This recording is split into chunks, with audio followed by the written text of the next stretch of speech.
Hey, happy Monday, everyone. It's February 16th, 2026. It's also President's Day in the United States. So, are you shopping today? I guess you should be. It's going to be a great day for that. Well, I'm Rich Tola, guys, and here's what's cooking for today. Number one, miracle in Mississippi.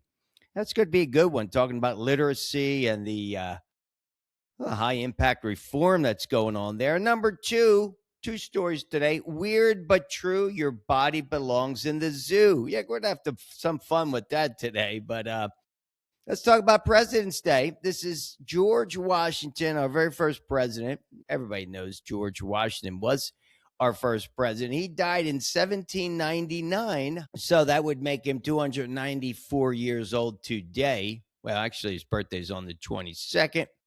Lincoln's birthday is on February 12th. So they made this President's Day in the 1870s. In 1885, it became official throughout the United States. But pretty cool stuff. So again, great sales today on the big items. I know that TVs, household items, the cars, whatever. Get outside. It's a beautiful day here in Indianapolis. Hopefully in your neck of the woods too. But hey, first let's do the ABCs. How'd you guys do? Workout, sleep, diet. Well, I get a B plus grade today, guys. So workout. I'm going to go back later today, kind of finish it off. I did like 80%. Really good sleep, really good diet. Had oatmeal, apple, cinnamon, and coconut oil today. So that's all I've had today. I got to go get me some more bananas, guys. Let me tell you, I start peeling those bananas from the bottom, which I I never did before, but that was something I learned. We got to peel the bananas from the bottom. And how about this? Let's give a congrats, and happy birthday shout out to Matt Groening. He's the founder or creator of The Simpsons. You guys know The Simpsons, Bart and Cowabunga, man. Well, anyway, it was the 800th episode of The Simpsons last night. I didn't watch it, but hey, 72nd birthday coincides with the 800th episode. Pretty cool. They're going to keep going. Matt says no way he's going to bring it down. So, all right, good stuff. Good stuff. Let's just jump right into this. Miracle in Mississippi. What is going on in Mississippi? Great things are going on in Mississippi. Well, I don't know if you know this, but I spent 5 years as an inner city sub, wrote this book, The Sub, Tales of an Inner City Teacher, talking. We're going to do a little reading from that, talking about just that. What is it like? What's going on in these schools? Well, in Mississippi, how about this? I mean, it's kind of pretty cool, but it's the exception to the rule. The rule is, what I learned is that you don't have to pass to pass. In order to pass to the next grade, you don't really need to pass in our school system. That's my experience. It's insane. But children, they're not meeting the learning requirements and we're fatally doomed, right? Well, not in Mississippi. Mississippi's getting it right. All right, check this out. Well, first of all, what do we know about Mississippi? First of all, there's more people leaving Mississippi than are moving to Mississippi. It has the fourth lowest in migration, it's called, in the United States. You got a shrinking population. 36% of its young people are leaving. Okay. It's known for its poverty, unreliable infrastructure, and its substandard healthcare system. So that's what Mississippi's known for. Well, what else? What else? Also known for its poor overall public health. So public health is not so great there. It also leads the nation in pregnancy related deaths and high for infant mortality rates. I'm reading this here. How about this? One of the poorest states in the country, capital city Jackson, has contamination water issues for sure with its water supply. 1 in 4 children in Mississippi live below the poverty level. What's going on in Mississippi? Well, guess what? Not exactly a role model state, but, and here's the but.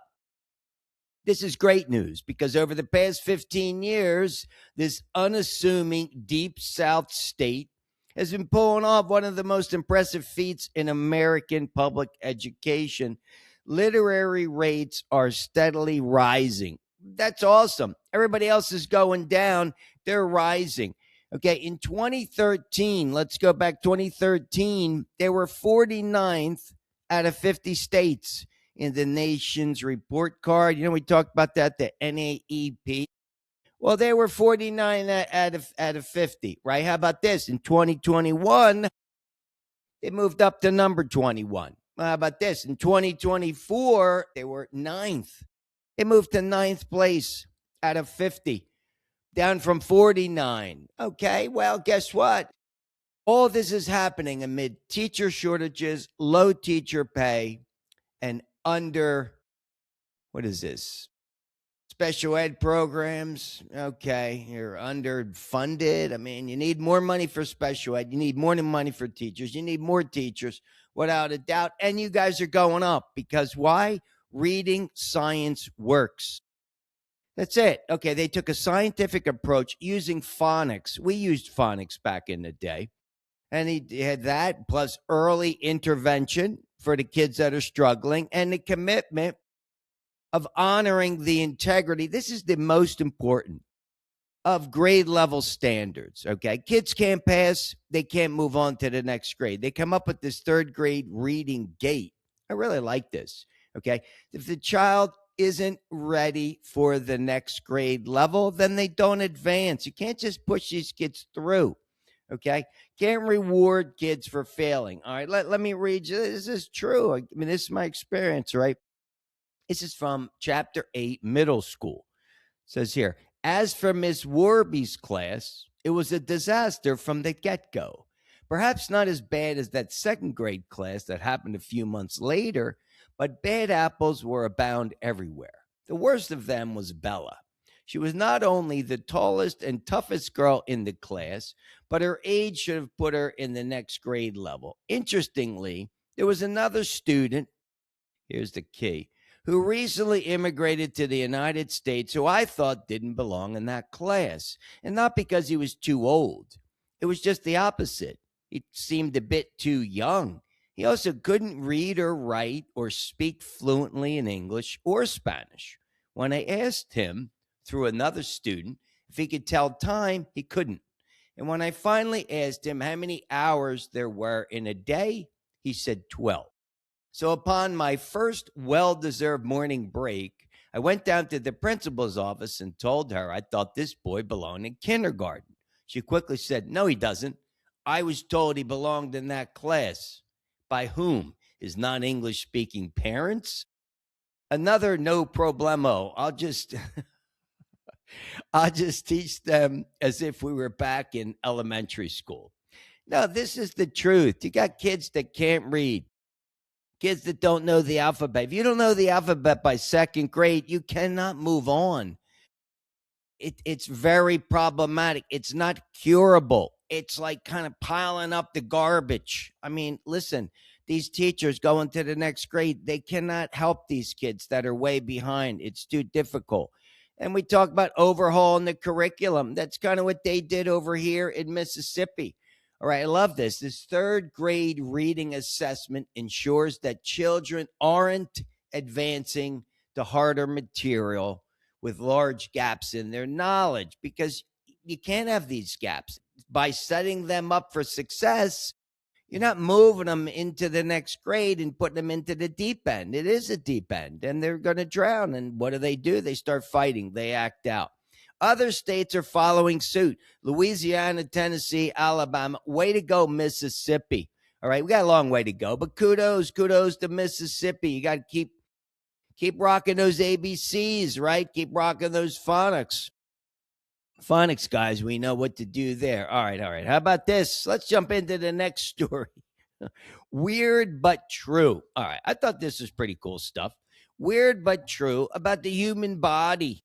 All right, what do we know? I mean, I like this. I thought this was a pretty cool article. I want to give a shout out here to Dictionary Scoop, right? That's a newsletter. I tell you, I get these newsletters. I like reading stuff, but I'm going to have some fun with this. Number one, these are 12 creepy body facts. Number one, your ears never stop growing.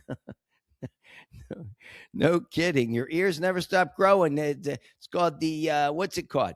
The gravity slowly stretches skin and tissue, gravity-induced elongation. Anyway, those older people have larger ears. Well, there you go. Number two, you could taste with your stomach. Ooh, that's another one. I mean, what does that mean? Yeah, you have these yeah, what are they? They're called regulators, right? You have these so your gut can communicate with your brain and it also influences your cravings. That's right, you do. You could taste these taste receptors are in your stomach. How about this? Number three, eyelashes have tiny mites. Yeah, I don't think that's such a big deal. They're non threatening, they're harmless, but they are. They're found on dead skin cells and oils around hair follicles, no doubt. Number four, you're slightly radioactive. Do you know this? We are slightly radioactive. 7,000 particles per second. That's what the human body can emit. Whatever. Number five, you can cry blood.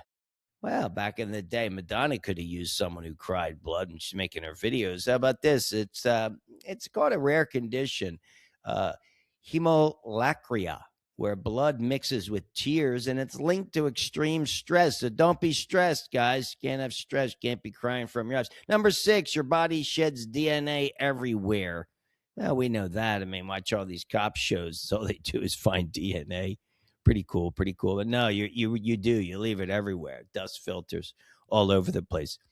How about this? Number seven, you might be born with extra organs. I don't think I have any extra organs, but they said 1 in 1,000 people has an extra spleen. I don't even know what you do with your spleen. How about this? Number eight, your brain eats itself when you're sleep deprived. That's why the ABCs are so important.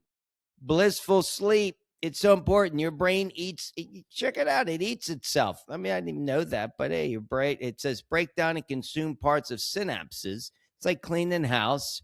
Well, you want to get some sleep.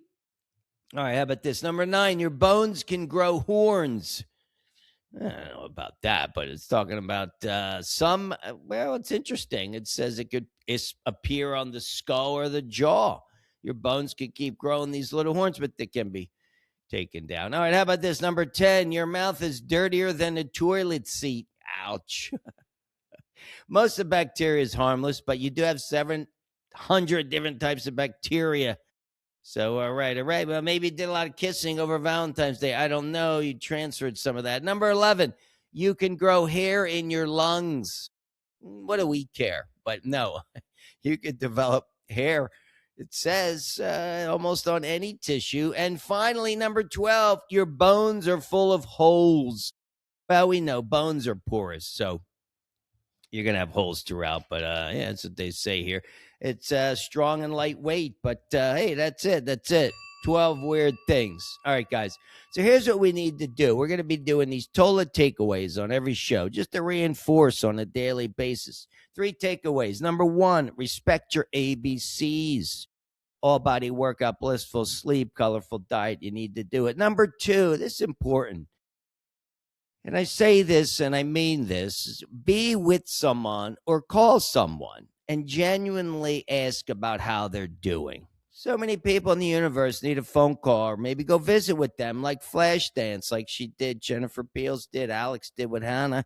Talked about that on the last show. And here's the final one, which your third takeaway today. Be willing to understand someone else's viewpoint. Just because it's not your viewpoint doesn't mean you can't understand it. And that's important. Those 3 things. Respect the ABCs. Be with someone, call someone, be willing to understand their viewpoint. And have yourselves a kick-ass day. Peace.